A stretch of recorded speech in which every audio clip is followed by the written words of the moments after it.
ఒక పక్క YCP party, Jaganmohan Reddy గారైనా చంద్రబాబు గారైనా దొందుతోంది.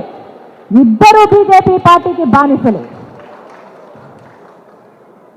చంద్రబాబు గారేమో పొత్తు పెట్టుకున్నారు 2014, మళ్ళీ విడాకులు తీసుకున్నాడు, ఇప్పుడు మళ్ళీ పొత్తు పెట్టుకుంటున్నాడు.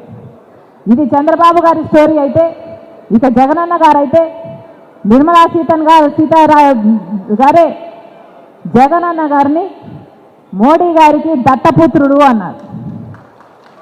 ఇక వీరికి పొత్తులు లేనట్టు ప్రజలు ఎలా నమ్ముతారు?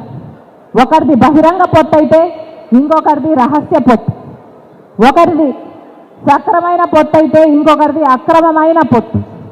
వాస్తవం కాదా? ఇద్దరూ పొత్తులు పెట్టుకోలేదా? ఈ విషయాలని ప్రజల్లోకి తీసుకువెళ్ళాలి. ఈ విషయాలన్నీ ప్రజలకు గడప గడపకు చేర్చాలి. జగనన్న గారైనా చంద్రబాబు గారైనా ఈరోజు బీజేపీ పార్టీకి బానిసలయ్యారు కాబట్టి మీ ఓటు వృధా చేసుకోకండి అని జనాలకు చెప్పాలి. మీరు బీజేపీకి ఓటు వేయకపోయినా, తెలుగుదేశం పార్టీకి ఓటు వేసినా, వైసీపీ పార్టీకి ఓటు వేసినా అది పడేది మాత్రం బీజేపీ ఖాతాలోనే. మళ్ళీ బీజేపీ పార్టీ కేంద్రంలో అధికారంలోకి రావాలంటే వీళ్ళిద్దరికీ ఓట్లేయాలి. మళ్ళీ బీజేపీ పార్టీ రాష్ట్రంలో రాజ్యం ఏలాలంటే, ఒక్క సీటు గెలవకపోయినా మళ్ళీ మన రాష్ట్రంలో రాజ్యం ఏలాలంటే వైసీపీకి ఓటేయాలి, లేదా జనసేనకు ఓటేయాలి, లేదా టీడీపీకి ఓటేయాలి. ఎందుకంటే వీళ్ళ ముగ్గురు ఒకటే కాబట్టి.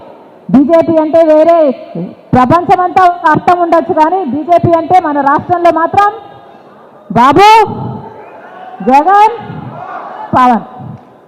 ఈ విషయం తీసుకెళ్ళాలి. బీజేపీ అంటే బాబు, జగన్, పవన్. బీజేపీ ఎక్కడా లేదు, వీళ్ళల్లోనే ఉంది. కాబట్టి ఈ విషయాలన్నీ జనాలలోకి తీసుకువెళ్లాల్సిన అవసరం ఉంది. ఈరోజు ముఖ్యంగా కాంగ్రెస్ పార్టీ ఇచ్చే గ్యారంటీల గురించి మాట్లాడడానికని మనందరం ఇక్కడ సమావేశమయ్యాం. ముఖ్యమైన గ్యారంటీ 10 సంవత్సరాల ప్రత్యేక హోదా.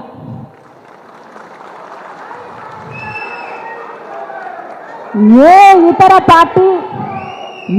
ఇతర పార్టీ ఈ విషయం గురించి మాట్లాడదు. బీజేపీ పార్టీ అయితే మన రాష్ట్రానికి వెన్నుపోటే పొడిచింది కాబట్టి బీజేపీ పార్టీ ప్రత్యేక హోదా గురించి మాట్లాడదు. చంద్రబాబు గారైనా జగనన్న గారైనా ఇద్దరు ఆ బీజేపీ పార్టీకి బానిసలుగా మారి ప్రత్యేక హోదా అన్న ఊసే లేకుండా చేశారు.